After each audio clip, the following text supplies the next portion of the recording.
Hello everyone, मैं गौरव परिमल आप सभी का स्वागत करता हूं हमारे यूट्यूब चैनल में। तो पिछली क्लास में हमने ACF ranger CGPSC ACF ranger में जो मैथ्स के क्वेश्चन आए थे उसके सॉल्यूशन हमने देखे थे। अब उसके आगे के जो क्वेश्चन बच गए हैं आज हम उसका सॉल्यूशन देखने वाले हैं। ठीक है, तो स्टार्ट करते हैं आज की क्लास। देखते हैं पहला क्वेश्चन क्या है।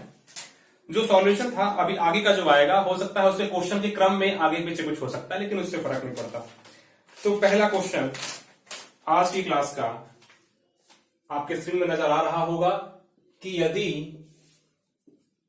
X square plus y square plus x y plus under root x square plus y square minus x y बराबर 1 है, तो हमको मान किसका ज्ञात करना है? हमको मान ज्ञात करना है 4 1 minus x square 1 minus x का होल स्क्वायर नहीं only x square 1 minus x square और ये 1 माइनस वाई स्क्वायर, इसका मान हमको ज्ञात करना है। ये आपका प्रश्न था। ठीक है, तो क्रम क्वेश्चन का आगे पीछे हो सकता है, लेकिन मैक्सिमम क्वेश्चन जितने क्वेश्चन पूछे गए थे एग्जाम में सभी का सॉल्यूशन हम देखने वाले हैं। तो ये आपको कंडीशन दी गई है कि यदि under root x square plus y square plus x y plus under root x square plus y square minus x y बराबर 1 है, तो इसका मान बताओ।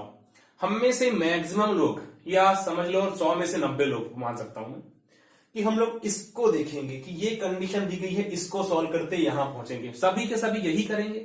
हम क्या करते हैं, अल्टीमेट टारगेट क्या होना चाहिए? हमारा आंसर आना चाहिए, क्वेश्चन सॉल्व होना चाहिए। मैं यहां से सॉल्व करते आऊंगा और कहीं ना कहीं सॉल्व करते करते इसकी खोज में निकलूंगा होगा।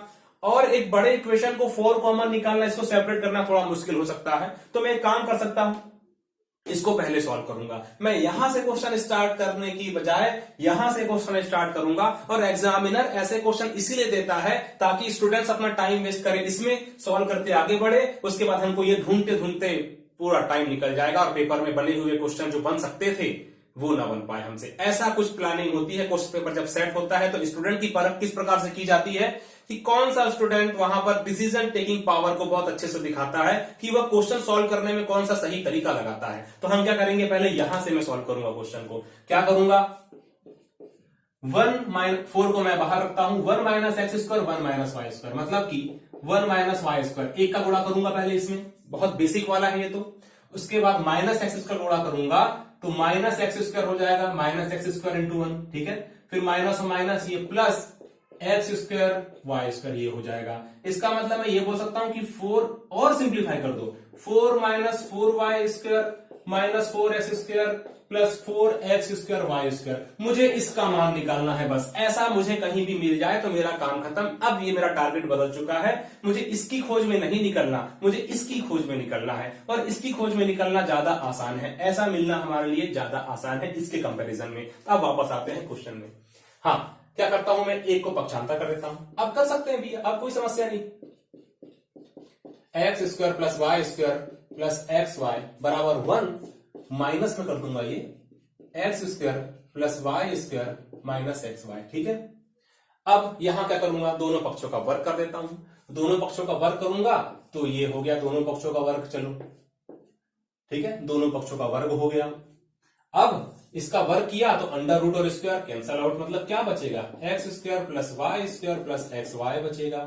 यहां पर a माइनस बी का होल स्क्वायर का लगा सकता हूं मैं, तो a का स्क्वायर मतलब 1 प्लस b का स्क्वायर मतलब कि अब इसका स्क्वायर करूंगा, जब मैं इस अंडर रूट वाले का स्क्वायर करूंगा तो क्या होगा, यहां भी अंडर रूट और स्क्वायर हट जाएगा, तो मैं इसको सीधे हटा देता हूं।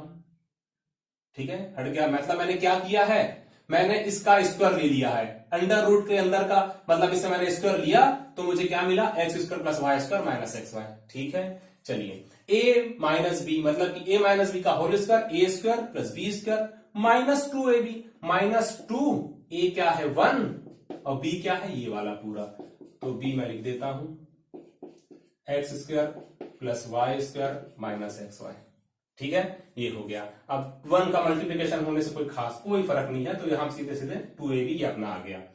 क्लियर है। अब देखो ऐसा करने से क्या होता है, दोनों ही पक्ष में देखेंगे हम, x square y square x square y square, ये तो दोनों कैंसल हो जाएगा। ठीक है, अब एक्स वाई माइनस में है, यहां आएगा तो क्या हो जाएगा, प्लस एक्स वाई हो जाएगा, यहां आएगा तो क्या हो जाएगा, प्लस एक्स वाई हो जाएगा। और उसके बाद 1 -2 अंडर रूट, इसको तो अभी ऐसे ही लिखो, बस सॉल्व कर रहे हैं और कुछ नहीं।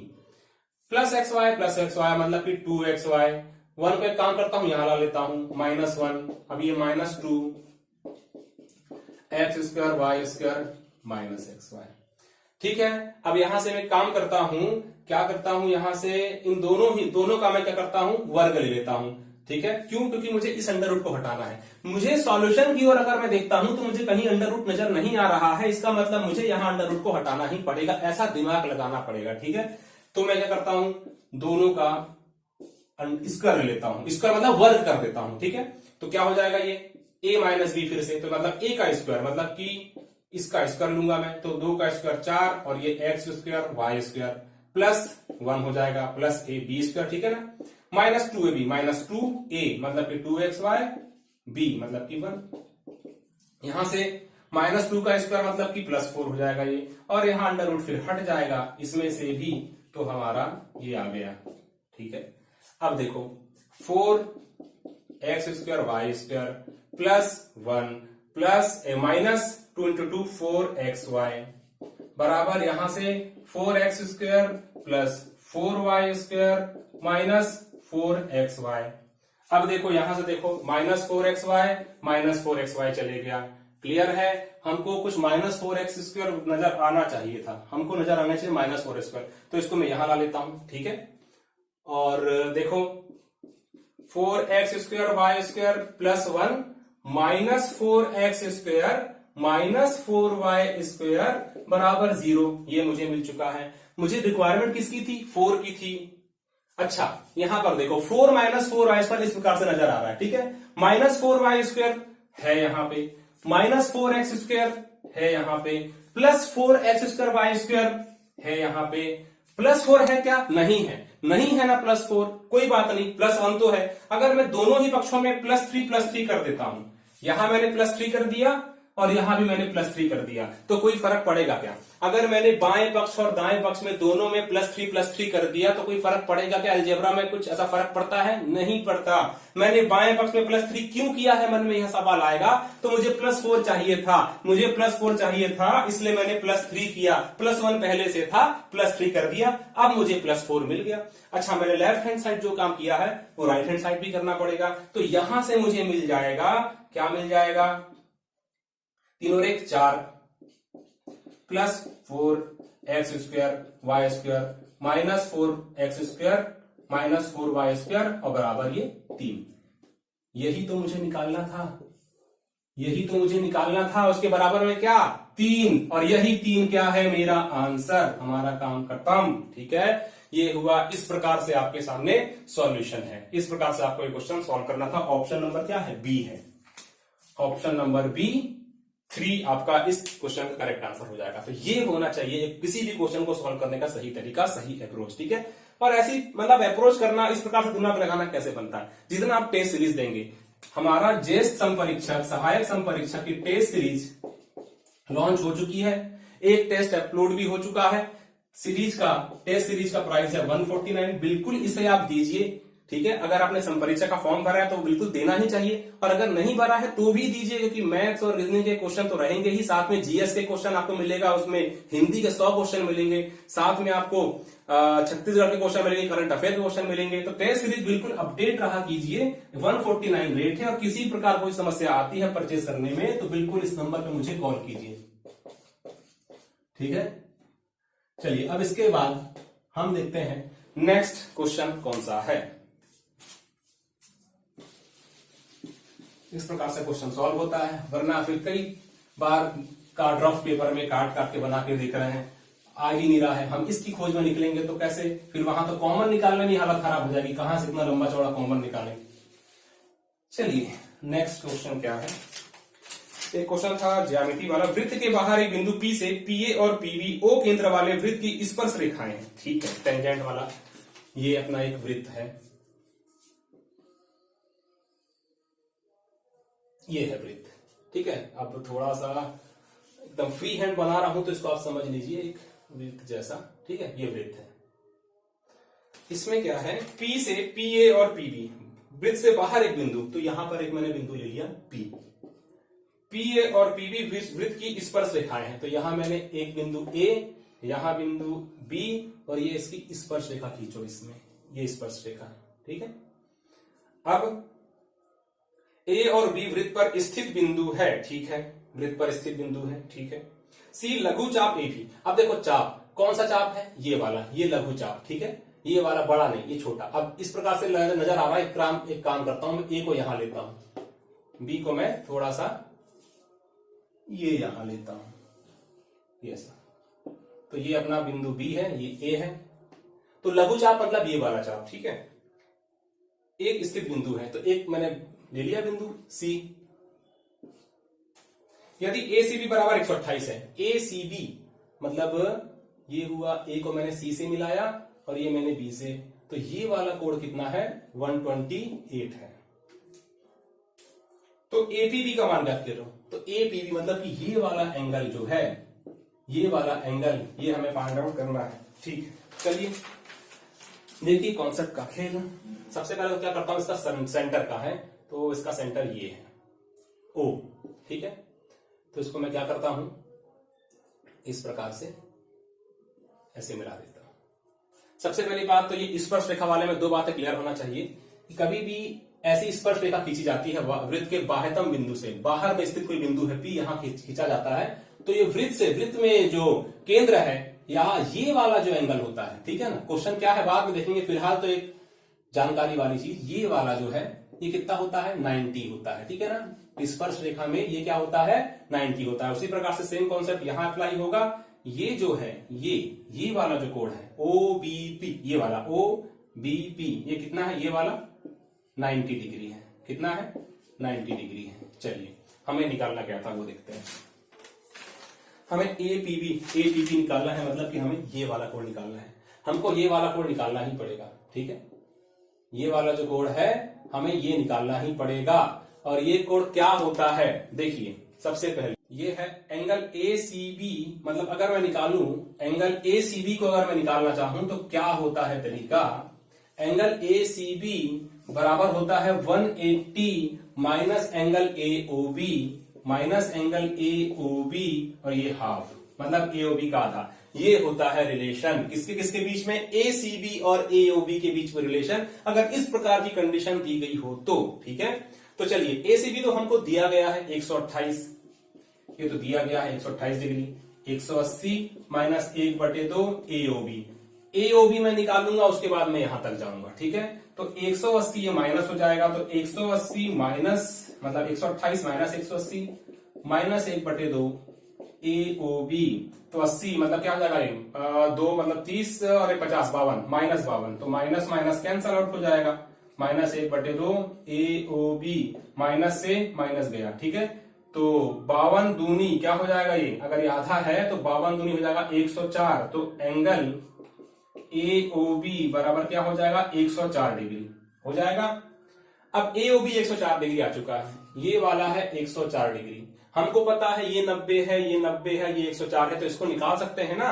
एक प्रकार से हमको चतुर्भुज नजर आ रहा है, एक भुजा, दो भुजा, तीन भुजा, चौथी भुजा, चारों कोणों का योग कितना होता है, 360 अंश होता है। तो बस कर देते हैं, एक तो 90 मिला है, नीचे भी हमको 90 पहले से ही पता ही है, ये हमने फाइंड आउट कर लिए 104, और उसके बाद ये वाला एंगल बच गया A P B, angle A P B बराबर 360। 90 90 180, 180 और 100 280, 280 और 4 284, तो 284 plus angle A P B बराबर 360, तो एंगल ए पी बी जो कि हमको निकालना था 360 माइनस 284 कितना हो जाएगा, 16 और 60 मतलब 76 डिग्री, ये आपका करेक्ट आंसर हो जाएगा, जो कि है ऑप्शन डी।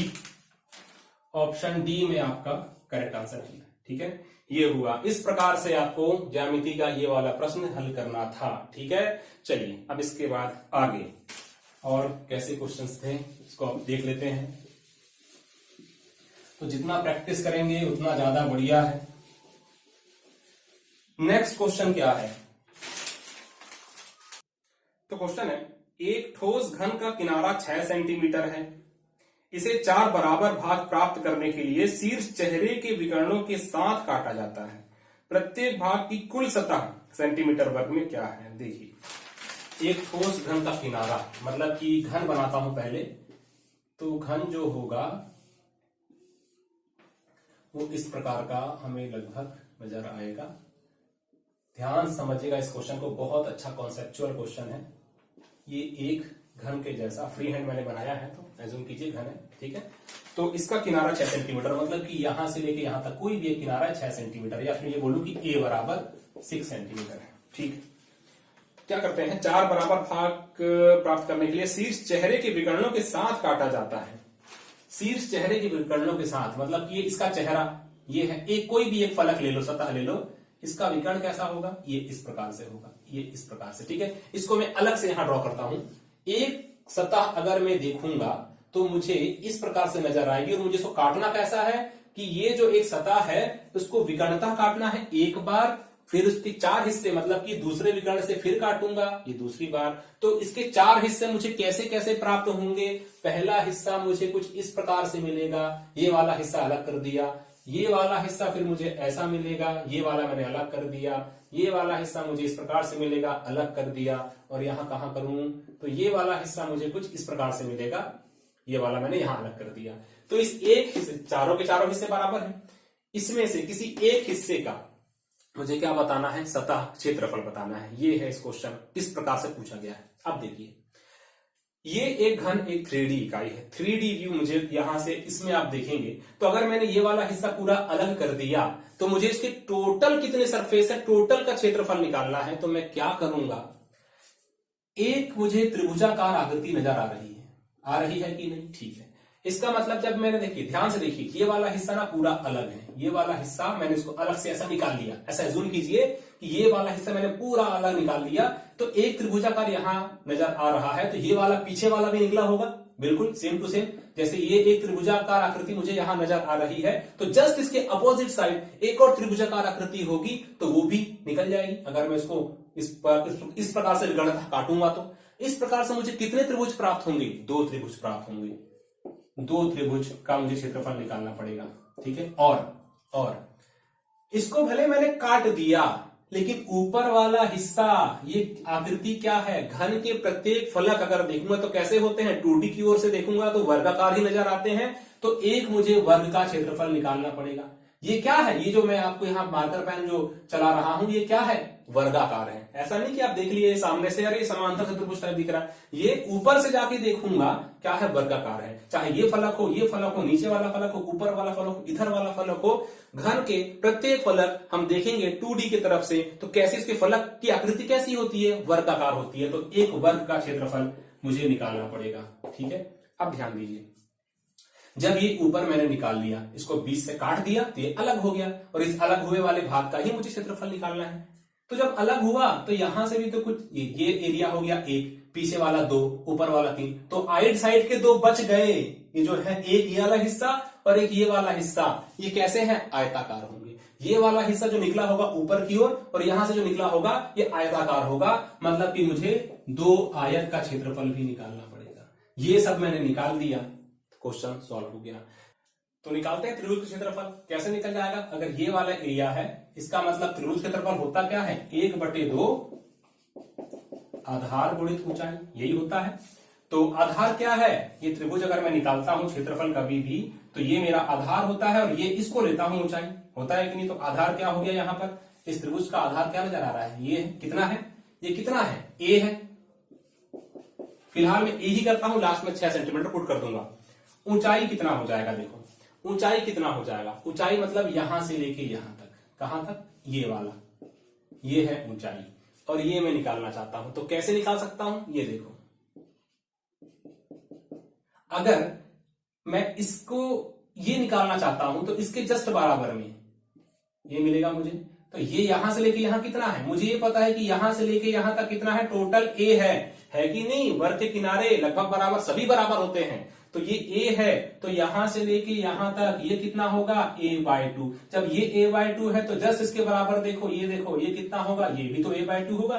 जब यहां से लेके यहां तक a/2 है तो यहां से लेके यहां तक a/2 होगा। तो इस त्रिभुज में अगर देखो ऊंचाई कितनी है तो a/2 है, ऊंचाई कितनी है तो a/2 है। त्रिभुज वाला काम करता हूं। वर्ग का क्षेत्रफल, वर्ग की भुजा हमको पता है a इंटू ए क्षेत्रफल होता है वर्ग का क्षेत्रफल, तो a इंटू ए, यहीं पर कर देता हूं a इंटू ए। दो आयत है, अब आयत का क्षेत्रफल क्या होता है, तो सबसे पहले तो ये दो त्रिभुज थे यहाँ पर, तो मैं यहाँ 2 लगाना पड़ेगा, ठीक है ना। अब एक वर्ग है तो एक वर्ग से काम हो गया, दो आयत है तो दो आयत का क्षेत्रफल कैसे निकालूंगा मैं। अब देखिए यहाँ लंबाई क्या हो जाएगी आयत की, ये हो जाएगी लंबाई, ठीक है ना। आयत की लंबाई जब ये इस प्रकार से ये पूरा ऊपर की ओर क्या है, इसको 4 भागों में विभक्त कर दिया गया है, तो ये वाला हिस्सा जब बाहर निकलेगा इसका हमको क्षेत्रफल निकालना है, तो हमको एक आयत इस एरिया में बनता हुआ नजर आएगा, ठीक है ना। तो इस प्रकार से मैं इसको आकृति से दर्शाना चाहूं तो कैसे दर्शाऊं, ये वाला लंबाई हो जाएगा और निकलेगा तो ये चौड़ाई हो जाएगा, ठीक है। इस प्रकार से कुछ हमको आयत मिलेगा। ये समझने के लिए ये एक आयताकार नुमा आकृति है, जो कि अगर मैं इसको ऊपर की ओर निकाल रहा हूं तो ये निकला, पीछे से वो निकला, ऊपर से वर्ग निकला, दो आयत थे, तो इस दो आयत में ये लंबाई है, ठीक है ना, और ये चौड़ाई है, इस प्रकार से आयताकार, ठीक है।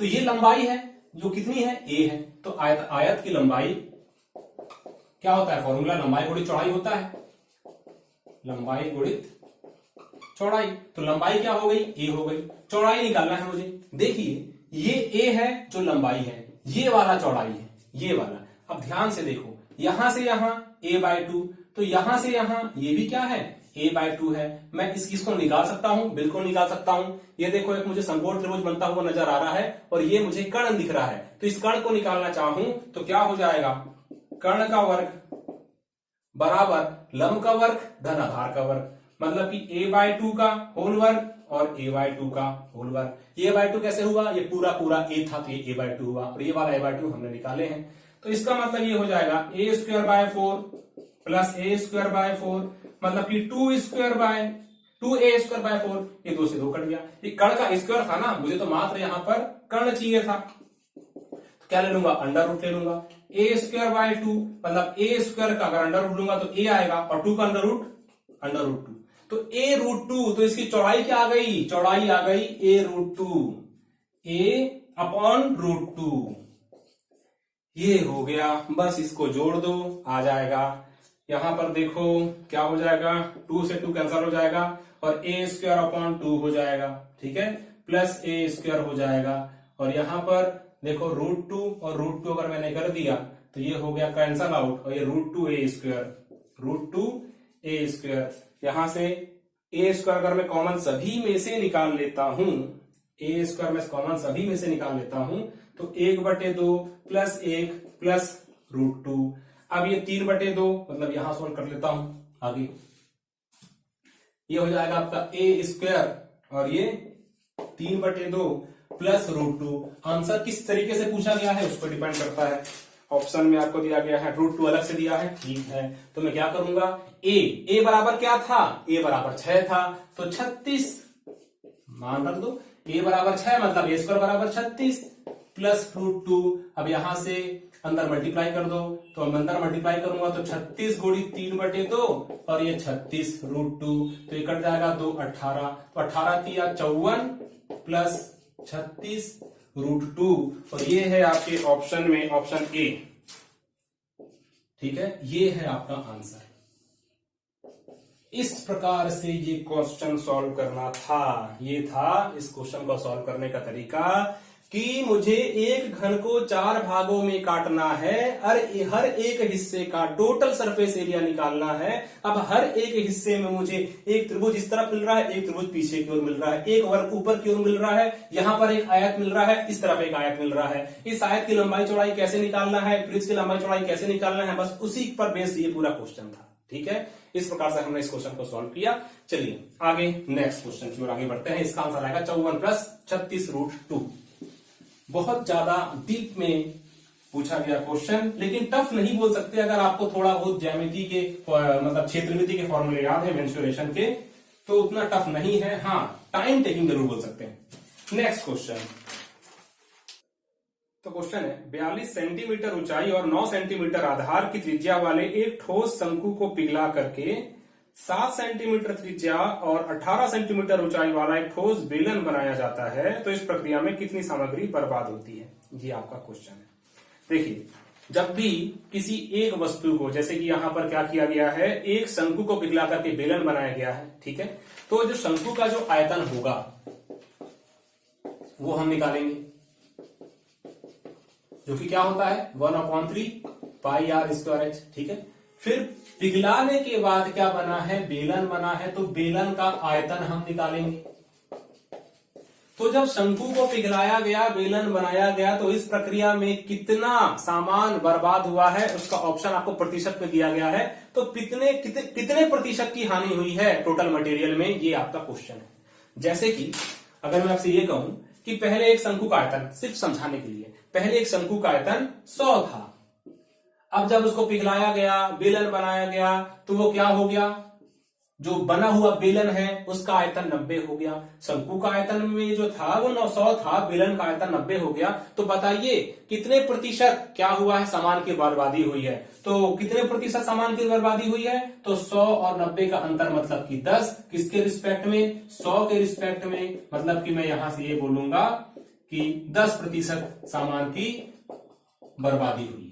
ये एक कॉन्सेप्ट कि पहले जो आयतन था, अब जो आयतन है उनका अंतर निकालूंगा और प्रीवियस वैल्यू, मतलब कि पहले जो आयतन था उससे डिवाइड कर दूंगा, तो मुझे पता चल जाएगा कि सामान की बर्बादी कितनी हुई है। बस वही काम मुझे इस क्वेश्चन में करना है, ठीक है। चलिए करते हैं, डाटा देख लेते हैं क्या क्या दिया गया है। इसी प्रकार से हम क्वेश्चन सॉल्व करेंगे कि शंकु का जो आयतन होता है 1/3 पाई आर स्क्वायर एच होता है, बेलन का आयतन होता है पाई आर स्क्वायर एच होता है।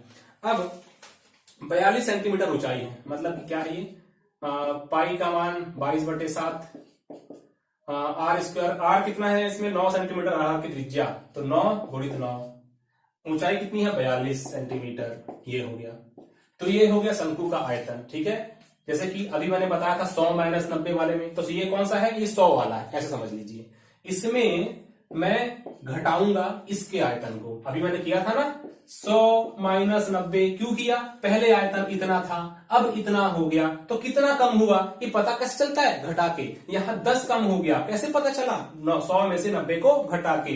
तो यहां पहले इतना आयतन था, घटा करके देखूंगा कितना कम हुआ।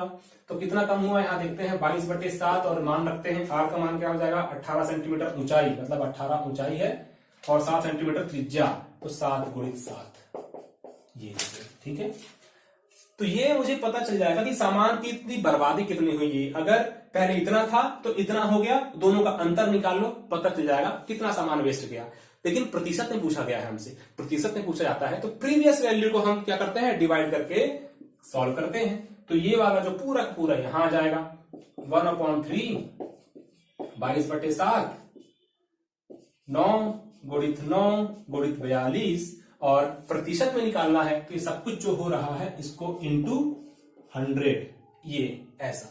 अब देखिए थोड़ा सा दिमाग क्या लगाना है, मैं इस पूरे को एक साथ शंकु का आयतन पूरा कैलकुलेट किया, एक नंबर लिख दिया, बेलन का आयतन लिया, एक नंबर लिख दिया, उसको माइनस किया, फिर इसको जो कैलकुलेट किया होगा इससे मैं डिवाइड करूंगा। इतना लंबा चौड़ा टाइम नहीं होता पेपर में हमारे पास, दिमाग लगाते हैं थोड़ा सा। देखिए कैसा करेंगे, कॉमन निकालो, 22/7 22/7, इसको बोलो भैया तुम बाहर आ जाओ, इधर अंदर मत रहो, आ जाओ बाहर। तो इसको मैंने कॉमन ले लिया, 22/7 बाहर निकाल लिया, ठीक है ना, बड़ा ब्रैकेट लगा देता हूं, ठीक है।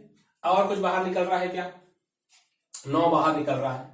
9 अगर यहां से बाहर आ जाएगा तो देखो 18 को मैं ये बोल सकता हूं कि 9 गुणित 2 है, ये बोल सकता हूं 18 को 9 गुणित 2 है। तो 9 को मैंने बाहर निकाल लिया, हट गया यहां से, मात्र 2 बचा। यहां पर 18 था, इसमें से 9 बाहर आ गया तो 2 बचा, ठीक है, 9 दूनी 18। यहां 9 था, एक 9 बाहर आ गया। और क्या बाहर आ सकता है, और क्या बाहर आ सकता है, देखो ध्यान से, 3 से काटा मैंने, 14 तिया 42, ठीक है, काट दिया मैंने, सॉल्व कर दिया, तो यहां क्या आया 14, मैंने सॉल्व कर दिया, 3 14 तिया 42, ये 14। 7 दूनी 14 भी तो हो सकता है ना, तो इसको मैं 7 दूनी 14 लिख लेता हूं। अब यहां 14 है, यहां 14 है, दोनों को बाहर निकालो, तुम भी आ जाओ बाहर, तुम भी आ जाओ बाहर, 14 बाहर आ गया, क्लियर है। चलिए अब इस मल्टीप्लाई कोई मतलब नहीं है, और यहां से कुछ, यहां 1 से गुणा करूंगा कोई मतलब नहीं, पूरा एरिया यहां साफ है। यहां मात्र 9 बचा है, यहां मात्र 7 बचा है, तो इसको पूरे को सीधे सीधे साफ साफ लिखो, 9 - 7, ठीक है। अब 22/7 22/7 के साथ कैंसल आउट, 9 हुआ 9 के साथ कैंसल आउट, ठीक है ना। 3 1 कम 3, 14 तिया 42 और ये वाला 14 कैंसल, सब कैंसल इधर उधर। क्या बचा? 9 में 7 गया 2 और यहां 1 9 बचा हुआ है ना, ये 9 गुणा करना है 100 से। और ये 2/9 ये फ्रैक्शन वैल्यू है। 1/9 की फ्रैक्शन वैल्यू क्या होती है? 1/9 की फ्रैक्शन वैल्यू क्या होती है? 1/9 की फ्रैक्शन वैल्यू 11.11। तो 2/9 की फ्रैक्शन वैल्यू क्या हो जाएगी? 11.11 गुणित 2 मतलब 22.22%। ये इसका आंसर हो जाएगा। 1/9 की फ्रैक्शन वैल्यू, ये सब कुछ आपको परसेंटेज के पार्ट 1 में पढ़ाया है मैंने। ये सब कितना ज्यादा काम आता है, इसीलिए अपनी क्लास 1 को मैंने परसेंटेज से मैंने स्टार्ट किया था। ये रीजन था कि इतना ज्यादा काम आएगा। क्या पता कभी मेंसुरेशन में, कभी आपको प्रॉफिट लॉस में, रेशियो प्रोपोर्शन में, मिक्सचर में, एलिगेशन में बहुत जगह काम आता है, ठीक है ना, CISI में। तो 2/9 में यहां के रुका, चाहे तो 200/9 करके देख लो, इतनी आएगा। तो 2/9 मैंने देखा कि ये फ्रैक्शन वैल्यू है, इसकी परसेंटेज वैल्यू हो जाती है 22.22। 2/9 का नहीं पता तो 1/9 का तो पता है। 1/9 की फ्रैक्शन वैल्यू क्या होती है? प्रतिशत, फ्रैक्शन वैल्यू नहीं। 1/9 तो खुद एक फ्रैक्शन वैल्यू, 1/9 की परसेंटेज वैल्यू बोलना चाहिए, ठीक है ना। 1/9 की परसेंटेज वैल्यू क्या होती है? 11.11%। तो 2/9 की परसेंटेज वैल्यू 22.22%। और यही आपका आंसर है, जो कि ऑप्शन नंबर बी में है। इस प्रकार से काटा पीटी करके सॉल्व करना आसान है, ठीक है। अच्छा, अब ये सब जो मैंने पढ़ाया, परसेंटेज वैल्यू, फ्रैक्शन वैल्यू, किस प्रकार से क्या करते हैं, सब कुछ मेरी क्लास में पढ़ाया गया है। मैं बार बार, हर बार इस क्लास में बार बार रिपीट करता हूं कि आपको कुछ नहीं करना, मात्र एक काम है। भूपेंद्र मिश्रा इस नाम का हमारा ऐप है, इसको इंस्टॉल कीजिए, स्टोर में जाइए और जो क्लास आपको परचेस करना है बिल्कुल आप परचेस कर सकते हैं। कंप्लीट क्लास लेना है CG व्यापम, CGPSC तो 2,999 में ले सकते हैं, कंप्लीट मिलेगा आपको, ठीक है। और अगर आपको मैथ्स और रीजनिंग बस लेना है तो क्या करना है, 1499 में परचेस कर सकते हैं। इंग्लिश लेना है तो 499 में, और अगर आपको मान लो CG लेना है तो 1499। लेकिन ये जो प्राइस है, इसको देख करके ऐसा घबराना नहीं कि बहुत ज्यादा प्राइस ज्यादा है, मैं अफोर्ड नहीं कर सकता, तो मैं एक बार क्यों ना बात करके देख लेता हूं प्राइस कम हो सकता है कि नहीं। तो बिल्कुल मुझसे जितना हो सकेगा इस प्राइस को जितना भी प्राइस है हम आपके लिए सुटेबल प्राइस में, अफोर्डेबल प्राइस में कम कर देंगे। एक बार आप कॉल करिए, बहुत लोगों ने कॉल किया है, डेली कॉल आता है। इस नंबर पे आप मुझे कॉल करो और बोलो कि सर मुझे ये वाला कोर्स चाहिए, आप मुझे इस प्राइस में देंगे क्या? मैं हर संभव प्रयास करूंगा आपको उस क्लासेस को पहुंचाने का, बिल्कुल मेरा प्रयास रहेगा। तो अभी हम जो सॉल्यूशन देख रहे हैं, जितने भी क्वेश्चन हम देखते हैं उसको बेसिक से पढ़ना है, तो बिल्कुल ऐप इंस्टॉल करके प्रोसेस को पूरा कीजिए। कोई भी समस्या है तो इस नंबर पे कॉल कीजिए। चलिए अब देखते हैं नेक्स्ट क्वेश्चन। और हमारी जेएस संपरीक्षक, सहायक संपरीक्षक वाली टेस्ट सीरीज लॉन्च हो चुकी है। बिल्कुल आप लोग उस टेस्ट सीरीज को देना, क्योंकि टेस्ट सीरीज जितना देंगे उतना ज्यादा आपको अपनी तैयारी का पता चलेगा। अभी कंपटीशन बहुत ज्यादा हाई चल रहा है, ठीक है। तो पेपर देते रहिए और तैयारी अच्छी करते रहिए। आते हैं, आगे बढ़ते हैं नेक्स्ट क्वेश्चन की ओर। क्वेश्चन है, एक धनात्मक संख्या ABC को 31 से विभाजित किया जाता है। संख्याएं कौन कौन सी धनात्मक संख्याएं? A है, B है, C है। 31 से विभाजित किया जाएगा तीनों को। 31 से विभाजित करेंगे ABC को, तो हमें क्या शेष मिलता है? A को 31 से विभाजित करूंगा तो क्या शेष मिलेगा मुझे मिलेगा 8, और B को 31 से विभाजित करूंगा तो क्या मिलेगा 17, और C को 31 से विभाजित करूंगा तो क्या मिलेगा 23। तो अगर यदि 3A + 2B + 5C, 3A + 2B + 5C इसको 31 से विभाजित किया जाए तो शेष क्या होगा? देखिए सिंपल तरीका है क्वेश्चन का सोल्व करने का। ABC को क्रमशः 31 से विभाजित किया गया, ठीक है ना। ABC को 31 से विभाजित किया गया तो क्रमशः 8, 17 और 23 आया।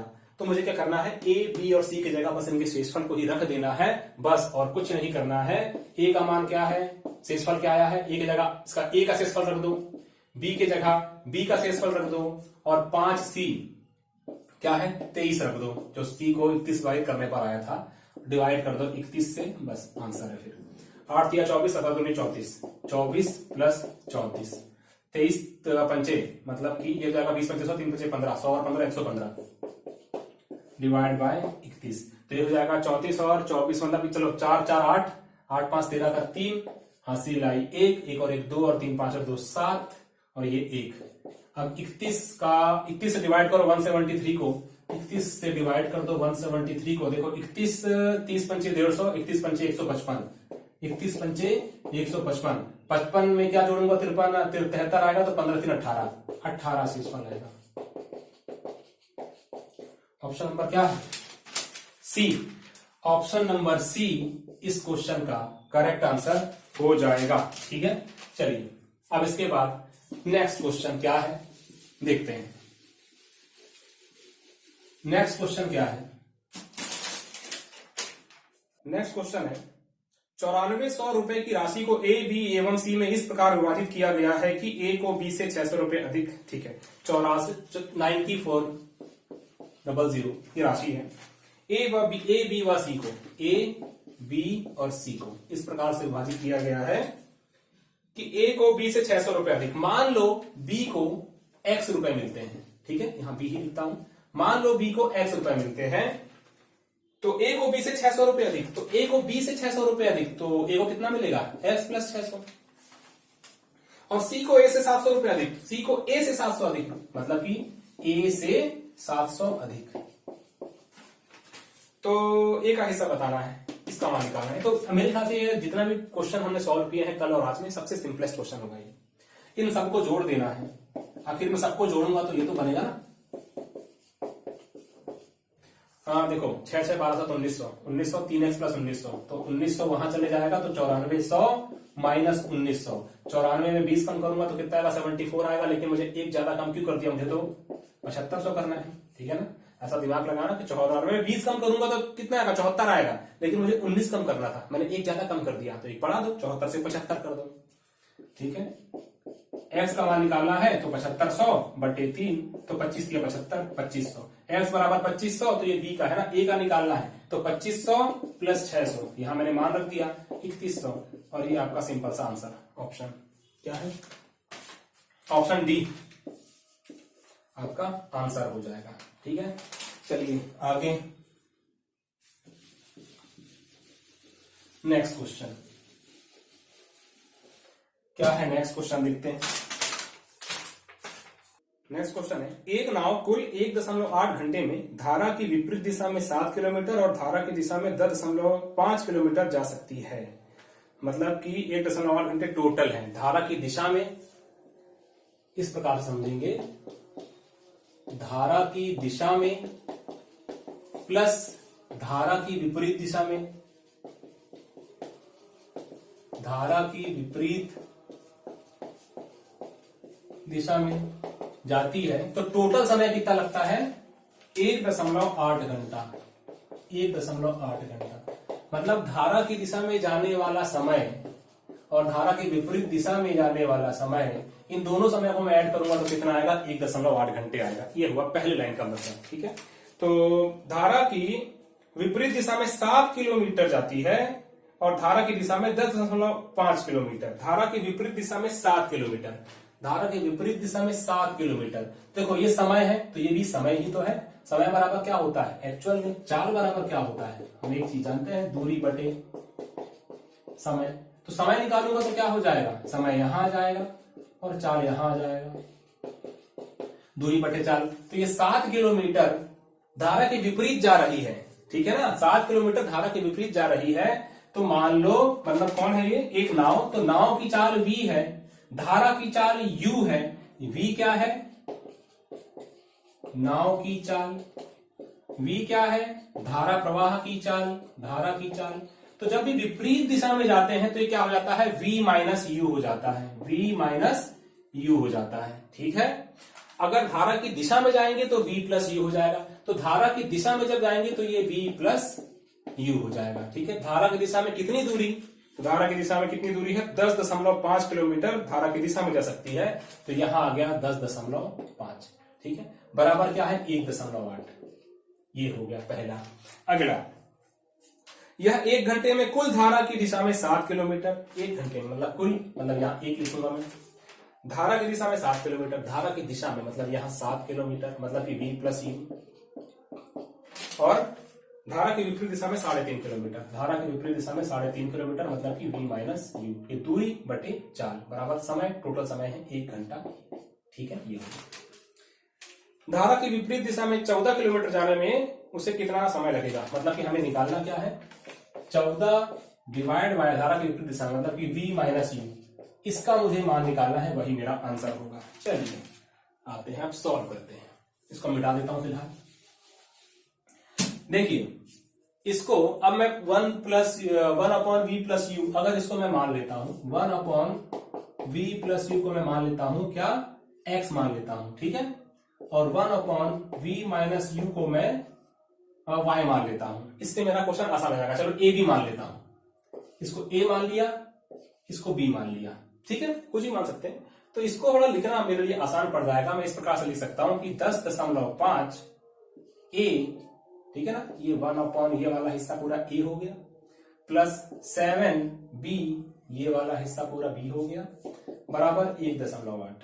उसी प्रकार यहां पर 7a प्लस 3.5b बराबर 1। अब इन दोनों को सॉल्व करके मुझे a का मान निकालना है।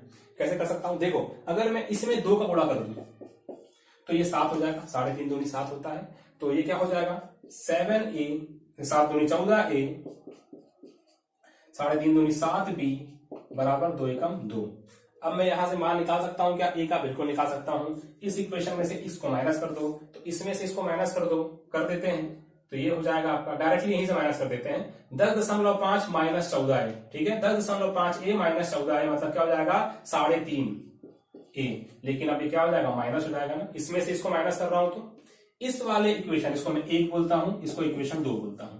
इस इक्वेशन में मैंने एक इक्वेशन 1 माइनस इक्वेशन 2 किया हूं, तो ये मिला है मुझे, ठीक है, बिल्कुल।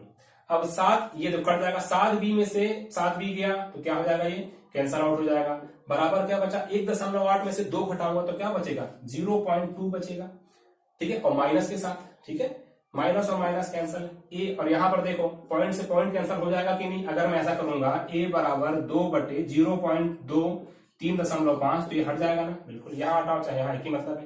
तो a बराबर क्या आ गया 2/35 आ गया, और ये a बराबर क्या था 1/v प्लस यू था, मतलब 1/v प्लस यू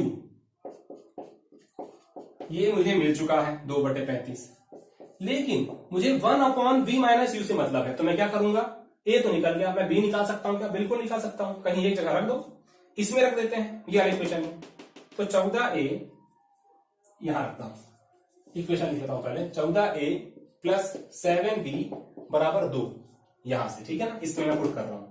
a का मान क्या है 2/35, तो a का मान रख देता हूं मैं 2/35, 7b, मुझे b का मान निकालना है, तो ये हो जाएगा 7 पंचे और 7 दूनी मतलब कि 4/5, 4/5 प्लस 7b बराबर 2, ठीक है, हाँ बराबर 2, ठीक है, तो यहां से 7b बराबर 2 माइनस 4/5, तो ये 7b बराबर 5 दूनी 10 में 4 गया, 5 दूनी 10 में 4 गया 6, 6/5, मतलब b बराबर क्या हो जाएगा 6/5 7 35, b बराबर 6/35, ये हो गया। अब कहीं भी मान रख सकते थे, यहां रख सकते थे, यहां रख सकते थे, यहां रख सकते थे, मैंने यहां रख दिया, a बराबर 2/35 आया था, तो मैंने a बराबर 2/35 रखा, 7b बराबर 2 हो गया, ठीक है। अब यहां से 7 दूनी 14, 7 पंचे 35, 2 दूनी 4/5, इस प्रकार से आगे मैंने सॉल्व किया, तो 5 दूनी 10 में 4 गया 6/5, और ये 6 7 पंचे 35, 6/35 मेरा b का मान आ चुका है, और 14/v minus you, 14/v minus you को मैं ऐसा बोल सकता हूं क्या कि 14 गुणित 1/v माइनस यू है, और ये b का जो मान है एक्चुअल में है क्या, ये v minus 1/v minus u ही तो है, जो कि 6/35 आया है, तो इसको मैं क्या करता हूं सीधे इसके जगह 1/v माइनस यू की जगह 6/35 रख देता हूं, और मेरा आंसर आ जाएगा 14 गुणित 6/35, ठीक है। तो कैसे करें, 7 दूनी 14, 7 पंचे 35, 6 दूनी 12/5, 12/5 मतलब कि 5 दूनी 10 और बचा 2, ठीक है, 5 चौकी 20, 2.4, और किसमें निकल रहा है ये पूरा 2.4, ये किसमें निकल रहा है, तो ये आ रहा है हमारा क्या है समय, मतलब कि घंटे, तो 2.4 घंटे इस क्वेश्चन का राइट आंसर हो जाएगा, जो कि था ऑप्शन बी, ऑप्शन बी 2.4 घंटे। ये रहा इसका सॉल्यूशन। इस प्रकार से आपको एक क्वेश्चन सॉल्व करना था, बोट एंड स्ट्रीम का बहुत ही अच्छा क्वेश्चन, ऐसा आपको सॉल्व करना था। ठीक है, चलिए अब देखते हैं नेक्स्ट क्वेश्चन। अब एक काम करते हैं, बहुत सारे क्वेश्चन हो रहे हैं तो एक क्वेश्चन मैं और लेता हूं, इसका भले मैं पार्ट 3 बना दूंगा एक और, ठीक है, पार्ट 3 का अपलोड कर दूंगा, क्योंकि डाटा इंटरप्रिटेशन के भी 2 सेट हैं जिसमें 2 क्वेश्चन थे, तो उसको भी मुझे बताना है और कुछ क्वेश्चन आज छूट ही जाएंगे, तो एक क्वेश्चन और लास्ट का लेते हैं, फिर कल देखते हैं। ठीक, क्वेश्चन है, आमतौर पर उड़ान ए को 4800 किलोमीटर की दूरी तय करने में उड़ान बी से 1 घंटे अधिक समय लगता है। इंजन की खराबी के कारण बी की गति 1/5 की गुणक से गिरती है, इसलिए उसी यात्रा को पूरा करने में इसे उड़ान ए से 15 मिनट अधिक समय लगता है। उड़ान ए की गति हमें बताना है। बढ़िया क्वेश्चन है।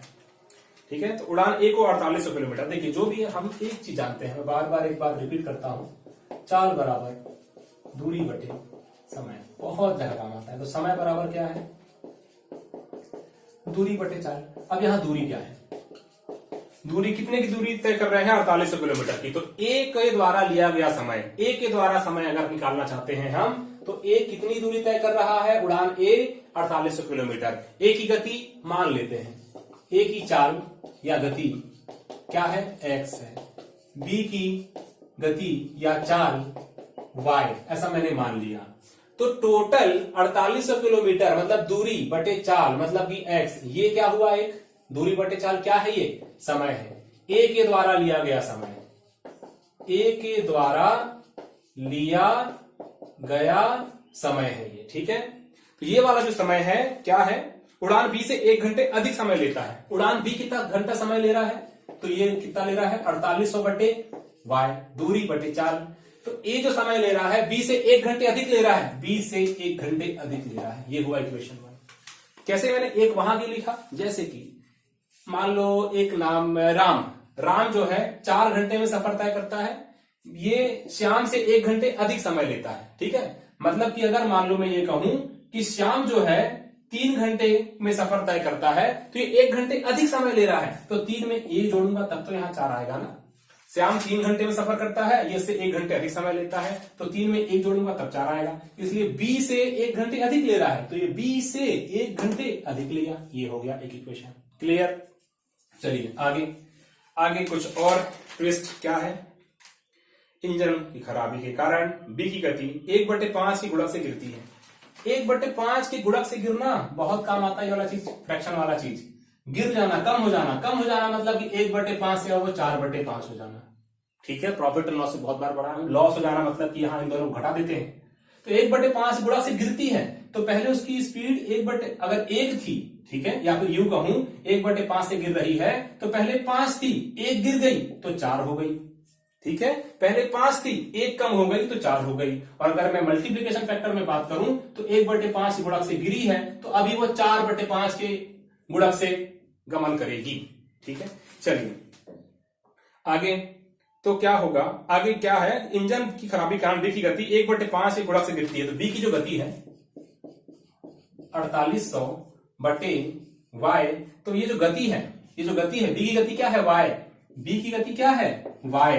अब क्या हो गई है, 4/5 से मतलब 1/5 से गिरी है, तो अब बी की गति क्या हो जाएगी, वाई गुणित 4/5 हो जाएगी। ठीक है, 4800 किलोमीटर दूरी है, दूरी बटे चाल, तो चाल पहले वाई थी, अभी 1/5 से कम हो गई, मतलब कि 4/5 हो गई, तो इसको मुझे 4/5 से गुणा करना पड़ेगा। ठीक है, ऐसा करने से क्या होता है, इस यात्रा को पूरा करने में से ए से 15 मिनट अधिक समय लगेगा, मतलब कि अब इस बार 15 मिनट यहां आ जाएगा, और मिनट में है तो 60 से डिवाइड कर दो, घंटे में आ जाएगा। ए को समय कितना लग रहा है, 4800 बटे एक्स। ये हो गया इक्वेशन 1। इसको मिटा रहा हूं अभी मैं, ये है इक्वेशन 1 और ये है इक्वेशन 2। क्लियर है, चलिए अब इसको थोड़ा काट देता हूं मैं, 15/60 है तो 1/4 कर देता हूं, 15 चौके 60। अब देखो क्या कर सकते हैं, यहां से इक्वेशन 1 से मैं एक काम करूं क्या, कि जो +1 वाला है इसको मैं सीधे सीधे यहां -1 ले आ देता हूं। +1 को मैंने पक्षांतर कर दिया, बस मैंने क्या किया है, +1 को मैंने पक्षांतर कर दिया है।